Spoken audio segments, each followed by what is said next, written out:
Bom, mais uma vez, então, boa noite a todo mundo. Que bom ter vocês aqui de novo. Guerreiros, né, para estudar bioética nunca é fácil. Nunca é fácil em lugar nenhum do mundo, no nosso país muito menos, né? Quando a gente tem poucos dias da nossa vida que a gente não, que a nossa bioética ou a nossa ética profissional da área da saúde não é aviltada, né, constantemente, diuturnamente, por aqueles que deveriam salvaguardá-la. Não há nenhum problema em fazer críticas ao nosso conselho médico, ao nosso ministro e etc., com uma série de decisões que a gente tem acompanhado, né? Então, quem gosta e quem se dedica e estuda verdadeiramente a bioética é um sobrevivente no nosso país e merece os aplausos. Então, é muito bom tê-los aqui de novo. A gente gostaria que fosse muito mais tempo. A gente está terminando nossos encontros, o próximo é o último que a gente tinha combinado. Sempre fica com aquele gostinho de saudade, mas também é bom para voltar ano que vem e fazer um pouco mais novamente. Mas há um sonho de um dia, quem sabe, ter um curso de pós-graduação aqui na UniOeste em bioética, né? Eu e o Ivaí, professor Ivaí, a gente tem um sonho de quem sabe um dia conseguir. Bom, o nosso tema de hoje, eu vou partilhar a tela com vocês aqui.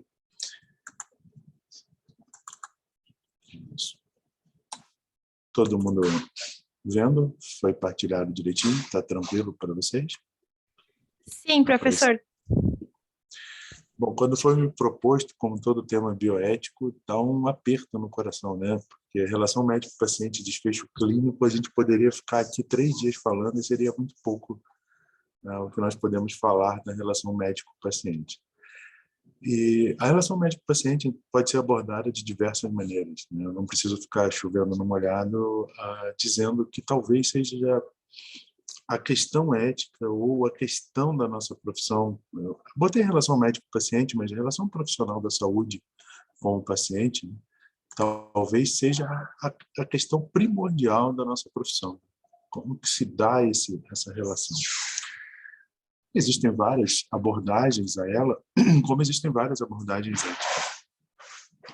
Mas quem estuda ética hoje, vamos dizer assim, na contemporaneidade, com pensamentos mais próximos a nós, principalmente quem gosta de aprofundar a questão ética sob o ponto de vista de uma ética da alteridade, eu sempre cito Levinas para vocês, mas posso citar vários outros, como Rozenweig, Edgar Morin e outros no Brasil que gostam dessa questão de que a ética só pode se vir à tona, né? Ela só pode existir um relacionamento ético quando é com o outro.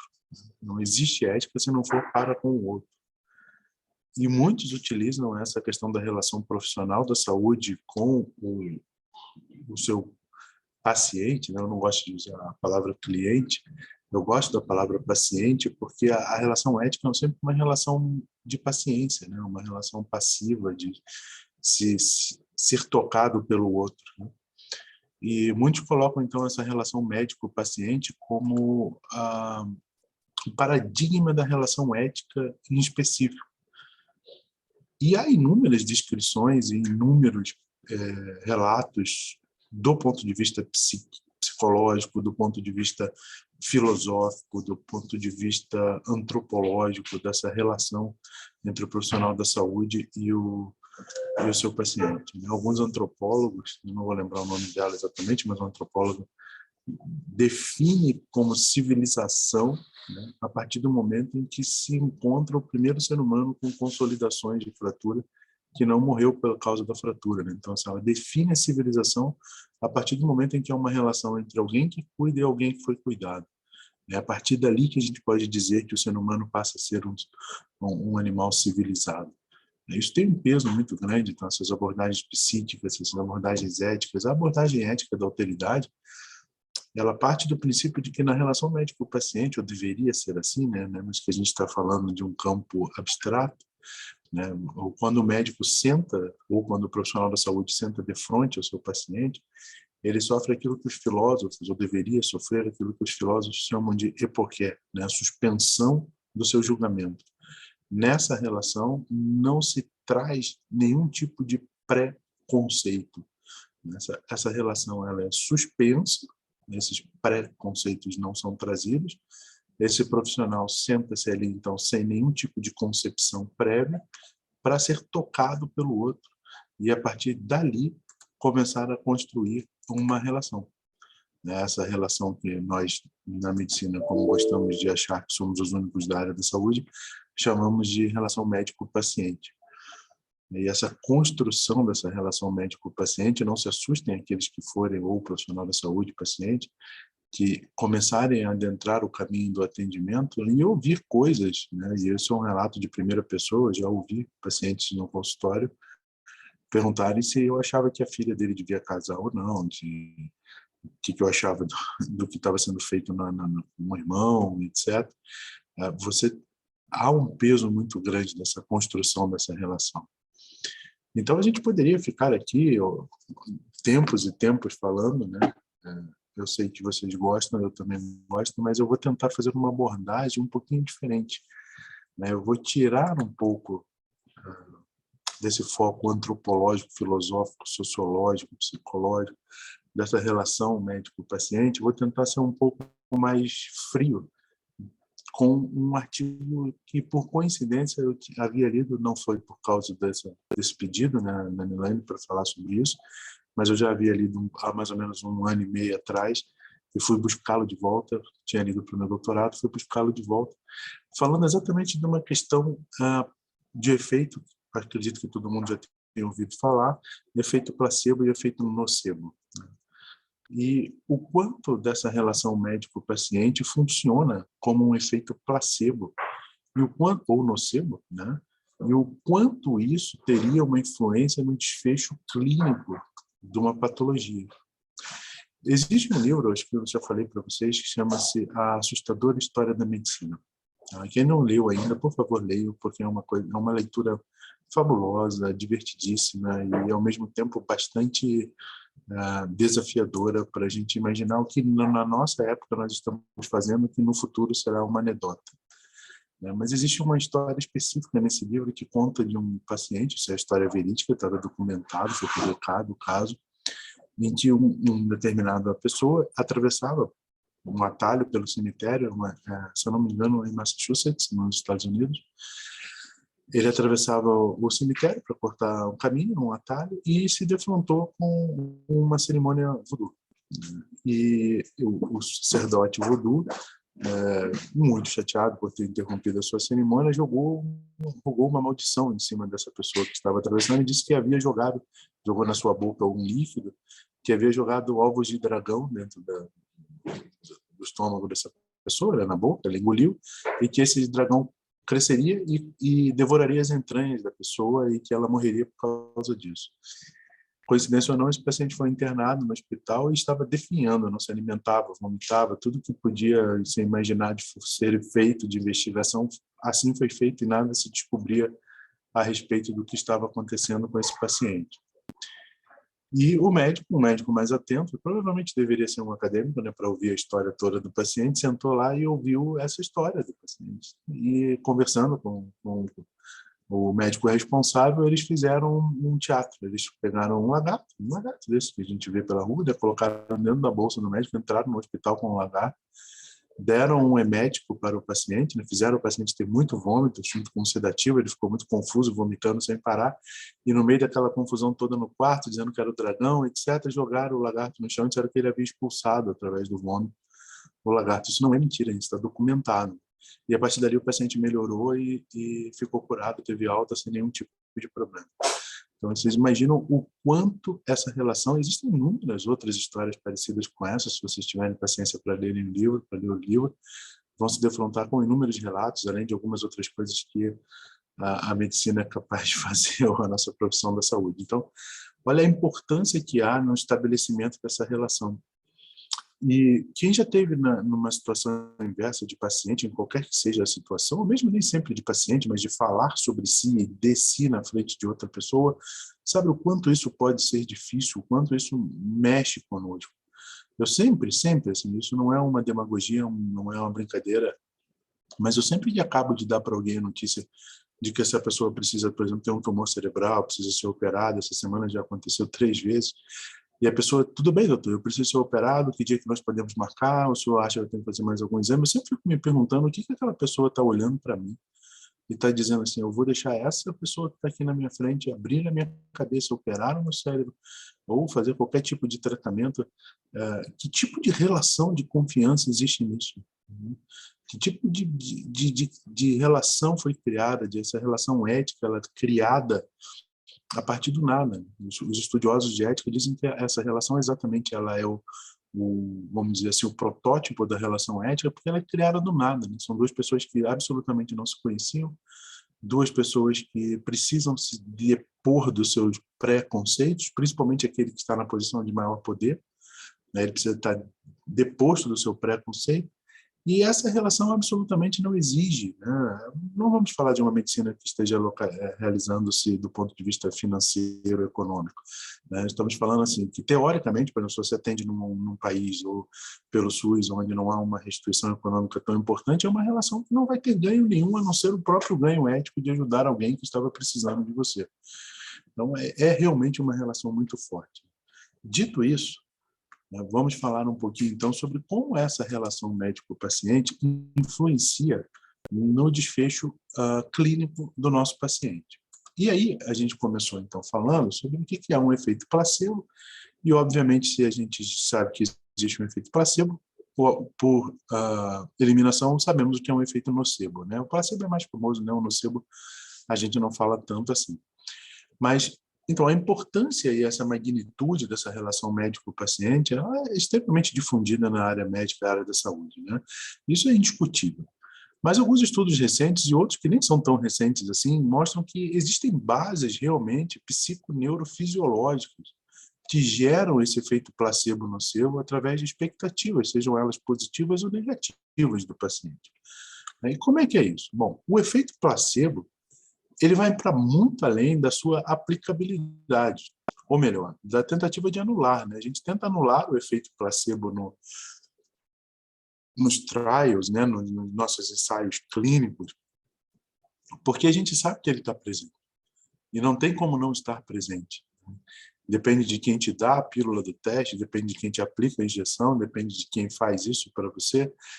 Existe toda uma relação humana complexa nisso. A gente tenta eliminar isso por uma menor análise fria, mas a própria análise fria é impossível quando há uma relação entre dois seres humanos. Eu sempre costumo dizer, em todas as vezes que a gente conversou, que não existe ação humana neutra, né? Não existe neutralidade quando existem dois seres humanos. A gente tem que se posicionar, né? E não há vergonha nenhuma em tomar a sua posição. Pior é aquele que a esconde, né? Então, assim, eu tenho uma posição, todos nós temos uma posição, deixemos essa posição clara. Bom, a definição mais ampla da questão do efeito placebo-nocebo abrange a melhora dos sintomas ou de funções fisiológicas do organismo em resposta a fatores que supostamente, mas só supostamente, seriam inespecíficos e aparentemente inertes. Ou seja, teoricamente aquilo não era para fazer efeito nenhum, mas faz. E como que faz? Bom, aí é a grande X da questão, né? Existe uma outra história anedótica desse livro, de um caso de uma necrópsia de um paciente que morreu eletrocutado. Ele trabalhava, todo mundo deve ter ouvido essa história, porque existem várias versões dela, mas essa história também é documentada e é verídica. Trabalhava em rede elétrica, encostou a mão no fio, morreu eletrocutado. O problema é que o colega desligou a rede, mas a pessoa que encostou a mão não sabia que a rede estava desligada. Então, quando ela encostou, ela acreditava que a rede estava ligada e ela morreu com todos os sintomas de ter sido eletrocutada. A nossa mente, ela vai além, né? Como diria Shakespeare, existem mais coisas entre o céu e a terra do que pode imaginar na nossa filosofia, né? Então, o efeito nocebo seria o oposto, em que os mesmos meios levariam a desfechos ruins. Então, dentro da nossa perspectiva, assim, vamos dizer, um tanto quanto minimalista hoje, estando assim, diante da complexidade que é esse efeito placebo-nocebo, A gente vai tentar dissociar seus mecanismos psicológicos e neurofisiológicos. Não vamos fazer aquela abordagem toda antropológica, filosófica, etc., porque, como eu disse, passaríamos horas. Então, eu vou tentar um artigo bastante científico, tentando se ater ao que nós entendemos por um pensamento científico. Dentre esses efeitos, então, psicológicos, a gente tem o condicionamento clássico, né, o condicionamento pavloviano, que é a expectativa consciente. O condicionamento clássico, o behaviorista, é bem exemplificado por um experimento. Tá? Houve um experimento em que houve uma imunossupressão placebo em crianças com lúpus. Então, isso é um estudo mesmo, tá? Um estudo realmente realizado, documentado. Depois, acho que está na referência, senão depois eu passo para vocês, em que crianças com lúpus eritematoso sistêmico foram submetidas a um estudo para avaliar o efeito placebo nocebo nessas crianças. Então, o que se fazia? Nesse estudo, está ali embaixo a referência, eu sabia que eu não tinha esquecido de colocar. Nesse estudo, a ciclosporina A era adicionada à sacarina.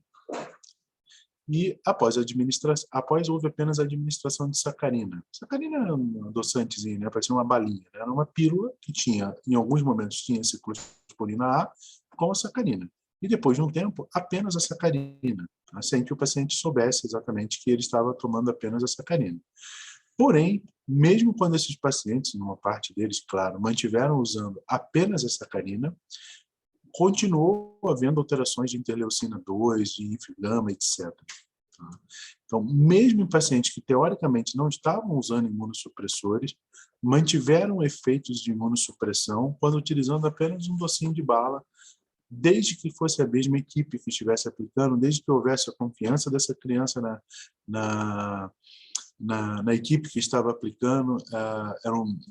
Os pais também não sabiam, né? Eram testes com a droga sem... Sabiam que algumas crianças poderiam estar sendo submetidas a isso, mas não sabiam quais. Então, acreditava-se que a criança, que o filho deles tivesse, porque se não chega em casa com a tua cara, sabe que não está. Quem tem filhos ou tem criança em casa sabe disso, né? Eles conseguem olhar na tua cara e saber como é que se você está mentindo ou não, né? Se eles estavam tomando ou não a medicação. Então, as pessoas acreditavam que essas crianças estavam tomando mesmo e manteve-se efeitos de imunossupressão a longo prazo, mesmo quando retiraram a ciclosporina da medicação. Então, quando o paciente sabe que está sendo tratado, os resultados normalmente são melhores do que quando o paciente não sabe. Dá para entender a importância disso? A gente começa a discutir aqui coisas, começamos com uma relação médico-paciente, tentando reduzir ao máximo a um trabalho, né, para a gente não voar para longe, mas não tem como não ir longe com bioética, né? Então, quando o paciente sabe que está sendo tratado, e para ele saber que ele está sendo tratado, ele precisa saber que ele tem uma doença. Para ele saber que ele precisa ter uma doença, ele precisa de informação. Começa aqui uma cascata de problemas éticos que a gente vê no dia a dia nessa relação médico-paciente. Quem algum dia na vida, passou em frente a um hospital oncológico, por exemplo, ouviu uma família pedir para não contar para o paciente que ele tinha um diagnóstico de câncer. Como não contar, se ele precisa de informação para isso? Eu sempre costumo conversar, quando eu falei isso para vocês, com as famílias dos meus pacientes, invertendo a situação quando eles vêm falar comigo. Jamais eu vou ficar irritado, quer falar sobre o paciente? Não, eu aceito a família, ouço o que tem para dizer, entendo, mas eu pergunto, se fosse você gostaria de saber a informação para tomar as suas decisões? Todo mundo diz que sim. E aí você começa. Então, você acha que você tem o direito de tirar essa informação dele? Agora, como você vai dar essa informação? Ninguém vai chegar, bater na porta e falar, fulano, tudo bem, eu só tenho câncer, eu preciso lhe operar. Não é assim que vai funcionar. Né? Existem colegas que fazem assim, mas não deveria ser. Mas aqui a gente já tem uma questão importante do desfecho da patologia, que é o nosso objetivo de hoje. Né? Quando o paciente sabe o que tem, sabe que está sendo tratado, o desfecho é melhor. E esse saber ser tratado confirma que há um efeito placebo. Ele confia naquele médico. Né? Quem vai para essa área de saúde, seja fisioterapeuta, seja enfermeiro aplicando medicação, seja o próprio médico, vai ouvir isso. Né? E não é para você ficar triste. Né? Às vezes o paciente chega para você e fala, pô, não me leve a mal, eu queria que o outro colega seu me atendesse, porque ele já atendeu a minha tia. Mas, óbvio, o que ele está dizendo? Eu confio nele e que se ele me tratar, o meu resultado vai ser melhor. Tá? Mas ele vai prescrever a mesma coisa que eu. Só um médico bobo fala isso porque não sabe o que é um efeito placebo de confiança. Né? Não importa que a medicação seja a mesma, às vezes nem é. Às vezes é só a sacarina, né? Mas é o colega que está administrando e prescrevendo. Então, nesse mesmo estudo, né, houve piores desfechos com os pacientes quando o paciente sabia que o tratamento havia sido suspenso. Né, um efeito nocivo. Você contou, olha, eu não estou mais fazendo nenhum tipo de tratamento, há uma piora do paciente mais rápido do que se você não tivesse contado que o tratamento havia sido suspenso. Isso tem, agora vamos de novo elocubrar e viajar para longe. Né? Isso tem uma influência tremenda, por exemplo, em cuidados paliativos. Né? A gente tem que ter muito cuidado quando a gente diz para o paciente assim, eu não tenho mais nada para fazer para o senhor. Como não tem nada para fazer? Aliviar sofrimento, aliviar dor, é um tratamento. Nós estamos mantendo o seu tratamento para a sua qualidade de vida. Talvez não cure a sua doença, mas nós não vamos lhe abandonar, nós vamos manter o tratamento, nós vamos ficar com o senhor, nós vamos estar ao seu lado. Isso tem uma melhor evolução, até no humor do paciente e na relação dele pelo tempo que resta, do que você ser seco e dizer, olha, não vamos mais fazer nada, o seu tratamento está fora de possibilidade. Não existe essa fora de possibilidade, né? Talvez não de cura, mas de cuidado.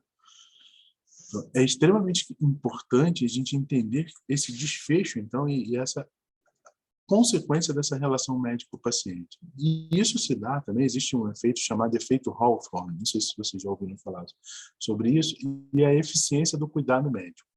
O que seria esse efeito Hawthorne? Esse efeito seria um fenômeno no qual os indivíduos mudam ativamente seu comportamento quando eles sabem que estão sendo observados e monitorados. Por isso aquela coisa assim, eu canso de falar para o meu paciente, na minha relação médico-paciente, que ele tem que fazer atividade física, que ele tem que fazer não sei o quê, mas ninguém mais me ouve, eu não vou mais falar. Se você fala sempre, se você pede, se você fala, então deixa eu ver o resultado, vamos ver se a sua pressão controlou, deixa eu ver aqui a sua frequência, o senhor não perdeu peso desde a última consulta, o senhor não... Estar sendo monitorado faz com que o indivíduo tenha uma resposta melhor àquela tarefa que dele foi demandada. Então, estudos já foram realizados com profissionais da saúde e mostraram muitos resultados, como, por exemplo, higiene das mãos. Se você não vigia, mas se você diz assim, olha, existe hoje aqui no hospital uma fiscalização vigiando quem lava as mãos, todo mundo lava as mãos. Né? Porque ninguém quer passar vergonha. Né? Então, ser fiscalizado, na medida do possível, não é ser um tirano ali em cima, mas uma fiscalização, um certo nível de cobrança, de exigência, sempre faz com que exista uma melhor prognóstico. Isso chama-se efeito Hawthorne. E isso foi demonstrado num estudo muito bonito, né? Um estudo publicado no JAMA, né? Nos Estados Unidos. Eu não sei se vocês sabem, os hospitais recebem credenciamento aqui também, né? Por meio de inspeções surpresas nos locais, feita por uma comissão, né? A TJC, que é uma comissão do governo norte-americano, e ela passa, assim, vamos dizer, de surpresa fazendo bem. Se aquele hospital se mantém em condições, mantém os padrões exigidos por essa comissão para que se mantenha credenciado. Normalmente, são períodos de alta pressão, né, para demonstrar que estão em conformidade com as melhorias, com as melhores práticas possíveis. Então, para avaliar se essa vigilância é aumentada, né, se essa relação de cobrança, se as pessoas estarem próximas, estarem exigindo que você atinja isso, que você consiga ter uma melhora da sua performance, está associado a um desfecho melhor para o paciente em comparação com períodos que não têm acompanhamento dessa comissão. Os pesquisadores realizaram uma análise em 1.984 inspeções surpresas, ou seja, um número bastante razoável. Né? Os dados recolhidos foram entre 2008 e 2012, no período de 3 semanas antes e 3 semanas após a inspeção. E o desfecho primário foi a mortalidade em 30 dias e os secundários foram as taxas de infecções por Clostridium difficile, mortalidade por parada cardíaca hospitalar e indicadores de segurança dos pacientes. Né? A amostra do estudo incluiu mais de 1 milhão, quase 1,5 milhão de admissões durante as semanas, né, com e sem inspeção, com pacientes com características semelhantes, razão para admissão, procedimentos intra-hospitalares semelhantes em ambos os grupos. E o resultado? O resultado é surpreendente. Né? Agora a gente já estava conversando sobre isso, não surpreende mais ninguém, mas confirma aquilo que a gente imaginava. Em geral, a gente verificaram, os pesquisadores, uma diminuição significativa da taxa de mortalidade em 30 dias nas admissões durante as inspeções, versus as semanas sem acompanhamento. É um índice de intervalo de confiança de 95%, ou seja, é estatisticamente relevante que há uma mudança da mortalidade quando se tem uma certa cobrança, quando se exige, quando se está presente, quando se participa, quando se coloca metas, quando se exige-se essas metas, ensina-se como atingi-las. E isso tem que ser trazido para dentro da nossa relação médico-paciente. Esse estudo tem uma série de desdobramentos sobre acompanhamento, principalmente de hipertensão arterial, em que se exige do paciente uma vigilância maior sobre ele atingir as suas metas. As reduções observadas aqui, então, foram muito maiores ainda em hospitais universitários. Quanto mais novo a gente é, mais a gente quer que alguém diga como aquilo tem que ser feito e bem feito, né? A gente quer seguir regras. Isso, olha como isso vai se desdobrando em coisas que a gente às vezes ouve e nem para lembrar ou prestar atenção na hora, mas depois de um tempo você lembra. Eu, quando estava no terceiro ano, a maioria de vocês estão por aí, na segunda semana, tem aquela necessidade de estagiar, né, de fazer as coisas. Eu tinha um professor que me dizia assim: cuidado aonde você vai estagiar, porque se uma vez que você aprendeu errado, para você desfazer o circuito neurológico que já gravou aquilo de forma errada e aprender certo, é difícil. Isso era da forma que ele falava, muito bonito, mas a minha avó tinha uma expressão dessa, que é a mesma daquele filósofo Deltian, né? Que dizia: pau que nasce torto nunca se endireita. Se você começou errado, muito dificilmente você vai conseguir corrigir isso. Então, em hospitais universitários, essa capacidade de aprender o certo é ainda maior, né? A mortalidade ali a queda foi maior ainda durante as semanas de inspeção, né? E não foram observados volumes significativos, diferenças significativas no volume de admissão, no tempo de permanência ou no desfecho secundário. Então, os pacientes não tinham tanta diferença assim entre volumes de internação. E aí, pelos resultados, os pesquisadores concluíram que doentes que foram admitidos nos hospitais durante as semanas de inspeção têm significativamente menor mortalidade, especialmente em hospitais universitários. Tá? Esses achados vão sugerir que mudanças na prática que ocorrem durante os períodos de monitoramento podem afetar a mortalidade dos pacientes. Ou seja, o que quer dizer isso, gente? Se a gente tem uma relação boa com o nosso paciente, se a gente preza por fazer as coisas de acordo com o protocolo humano, de acordo com a maneira que deve ser feito, o nosso desfecho clínico, principalmente a questão de mortalidade, olha a importância que isso tem, vai ser melhor para o nosso paciente. Então, vocês veem que são estudos, né, que estão, muitas vezes, quem está começando na bioética, e eu brinco assim, quem não tem uma formação muito humana, que você vê que eu paro para pensar, porque eu acho um absurdo a gente dizer que medicina não é formação humana, né? Mas vocês entendem o que eu quero dizer. E quem não tem uma formação, por exemplo, sociológica ou filosófica muito forte, às vezes entra na bioética e tem duas coisas. Se assusta, né, porque há uma necessidade de alguns referenciais nessas áreas muito fortes que às vezes a gente não tem. E quem já tem, às vezes se assusta como se reinventa a roda, algumas vezes. Assim, né? Se chegam a conclusões sobre posturas éticas e filosóficas que outros filósofos já tinham dito isso, mas de uma maneira muito difícil. Se nós tivéssemos uma formação na área, chegaríamos a essas conclusões de maneira muito mais fácil.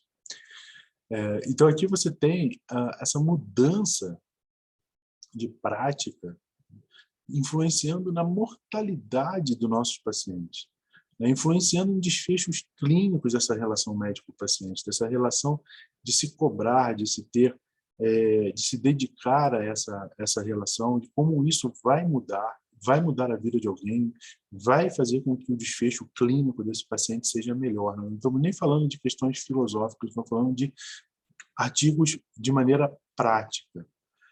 O que eles entendem, então, pelas explicações para que obtivessem esses resultados? Que durante o período das inspeções, médicos e enfermeiros mudam seus comportamentos específicos, tais como higiene das mãos, prática de controle de infecção, e aí contribui para uma maior eficácia do cuidado. Ou os profissionais de saúde também ficam mais focados durante as inspeções, contribuindo para maior eficiência.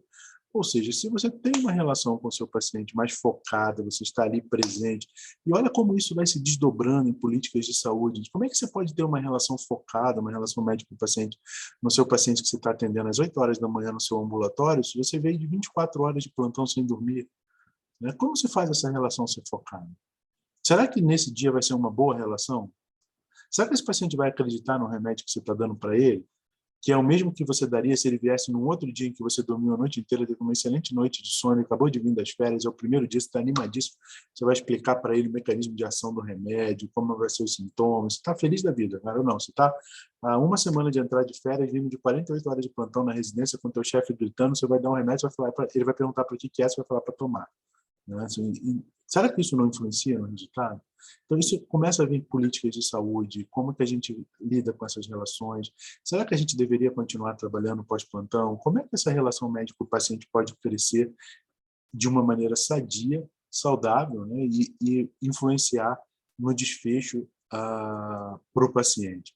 E não é desfecho apenas para o paciente, né? É desfecho para o próprio médico. Né? A relação ética é sempre uma relação de mão dupla.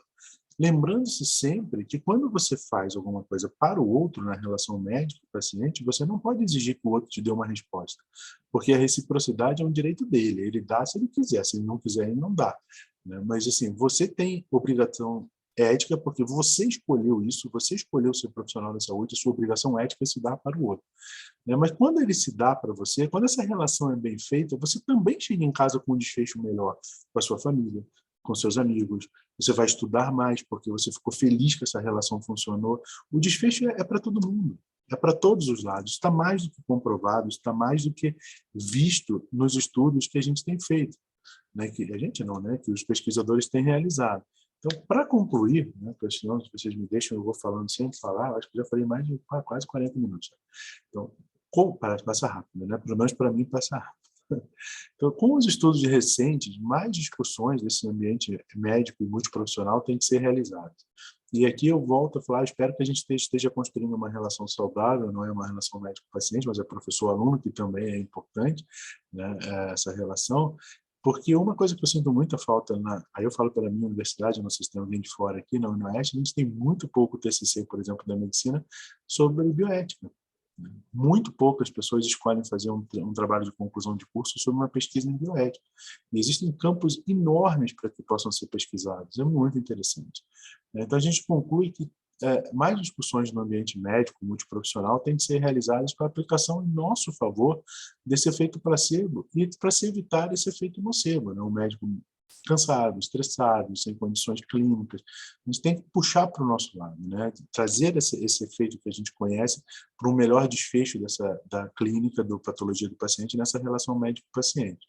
Então, nós somos profissionais que representamos a ponte na terapêutica. E, segundo esses estudos e tais efeitos, nós temos um arsenal ainda pouco conhecido para fazer com que o paciente tenha o máximo de efetividade em seu tratamento, seja ele farmacológico, nutricional, cirúrgico ou comportamental. Esse arsenal é o próprio médico, né? É o próprio profissional. É a construção dessa relação médico-paciente melhorando e muito o desfecho para clínica e o desfecho para o próprio médico. Então, a relação médico-paciente e suas nuances, assim, desde o modo como acolhemos o paciente, como se expõe o tratamento, como se dá a notícia, pode ativar positivo ou negativamente a nossa prática médica. Mesmo um tratamento de última geração, com todos os trials a favor, a aplicação, a utilização adequada, um protocolo, pode ser influenciado pela reação psiconeurofisiológica do paciente em relação àquela pílula, aquele tratamento, a maneira como o médico falou, a maneira como ele se portou, a maneira como ele disse, o que há de influência. Por isso é tão perigoso o que a gente fala. Né? Meu filho estuda num colégio e, por sorte, ou azar, não sei, às vezes eu acho sorte, não tem tantos filhos de outros colegas médicos na turma. A maior parte na turma dele, eu acho que não tem ninguém que seja filho de outro colega médico.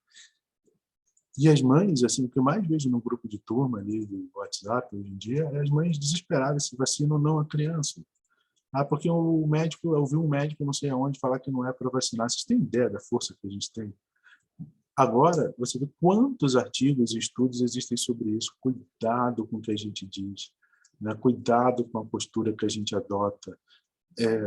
Para o bem e para o mal, somos profissionais visados. A gente tem que tomar muito cuidado com isso. Muito cuidado mesmo. Não só, eu não estou dizendo isso por uma questão de postura na cidade, eu sou um médico, tenho que me comportar assim, porque a gente tem um efeito placebo e nocebo conosco o tempo todo. Né? E a gente precisa se cobrar, precisa de vigilância para o atendimento, precisa melhorar essa relação, porque isso vai influenciar no desfecho clínico dos nossos pacientes. Então, eu não quis trazer nada daquelas discussões tão aprofundadas do ponto de vista filosófico, sociológico, psicológico, mas eu quis mostrar para vocês que gente fazendo pesquisas um pouco mais, vamos dizer assim, brutas e científicas, não tem como negar que a nossa simples e única presença, né, apenas a presença do profissional da saúde ao lado do paciente já vai influenciar no desfecho clínico desse paciente. Não sei se isso ficou claro para vocês. Se alguém quer comentar alguma coisa, se alguém tem alguma dúvida que queira falar, por favor, fiquem à vontade. Tudo bem, o silêncio é sempre de concordância ou de absolutamente discordância, mas eu sou uma pessoa bem aberta à discordância, tá? Então, fiquem à vontade. Eu achei que o Henrique queria falar, mas eu acho que o seu microfone está desligado. Não consigo ouvir. Se você não consegue falar, não quer tentar digitar, não, se você conseguir, não dá para ouvir mesmo.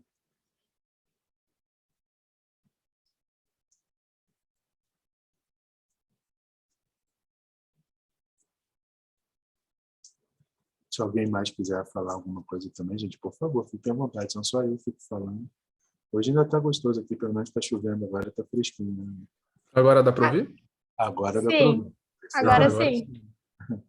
Professor, eu queria falar que me lembrou uma coisa agora, essa aula que o senhor ministrou, que é um caso que aconteceu comigo recentemente, que na verdade não tem muita relação com dor, doença ou um caso sério de atendimento médico. Foi quando eu estava fazendo o exame para autoescola com um oftalmologista, e a forma como ele me recebeu, como ele ministrou a consulta, foi uma forma que não passa uma confiança para o paciente, mesmo que eu não fosse tratar uma doença com ele, o cara não, por exemplo, ele não te cumprimenta, não dá boa tarde, não te responde, sabe?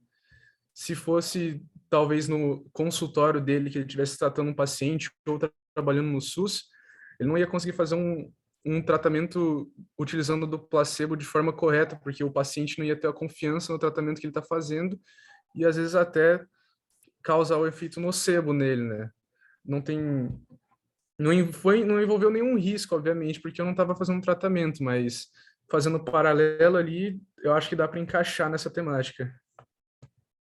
Você vê assim, como isso, sem dúvida nenhuma, concordo plenamente, mas como isso vai influenciar, por exemplo,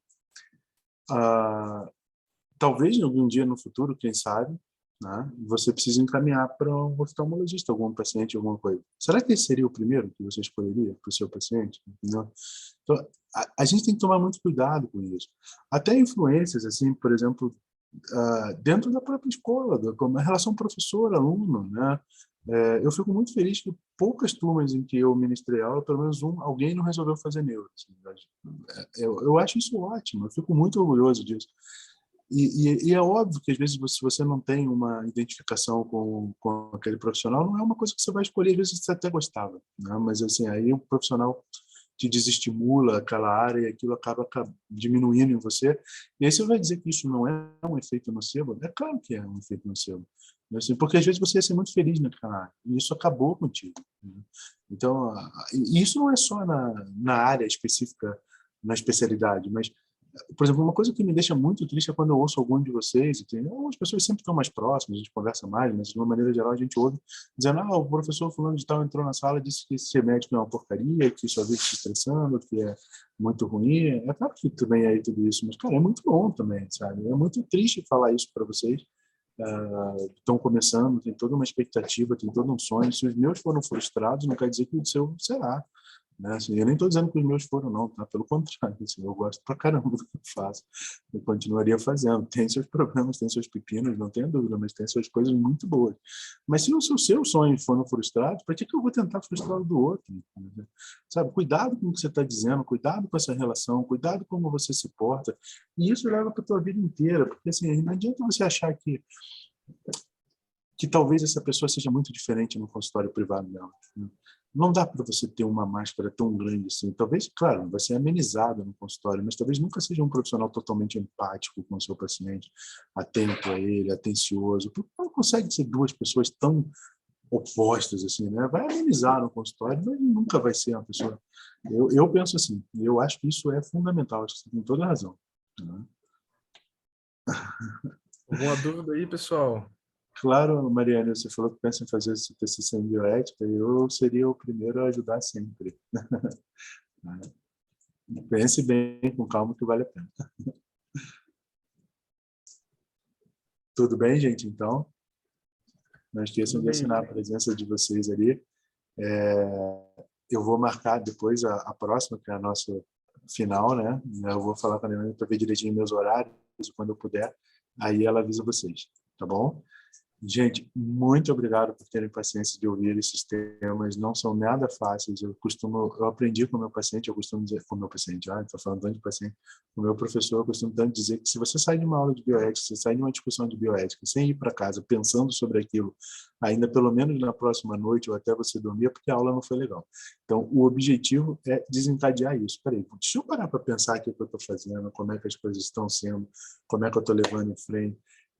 Como dizia Heidegger, que é um filósofo que eu gosto muito, o que é importante no mundo é aquilo que dá o que pensar. O que não dá o que pensar não tem importância nenhuma, né? Então, a gente precisa, nós somos seres racionais, não somente racionais, mas também somos e temos essa capacidade e temos que utilizá-la. Tá? Obrigado, Vitória, é um prazer estar aqui com vocês. Então, até a próxima semana eu marco com vocês e mando por ela. Tá, gente? Descansem, aproveitem para iniciar com toda a energia esse ano e que espero que esteja todo mundo bem. Tá? Até a próxima. A gente se vê. Um beijo para Valeu vocês. pela aula, professor. Imagina, Talvez essas aulas façam alguém querer fazer um TCC de bioética futuramente. eu espero profundamente. Tá? Um abraço para vocês. Tchau, gente. Um abraço, professor. Boa Tchau. noite. Boa noite.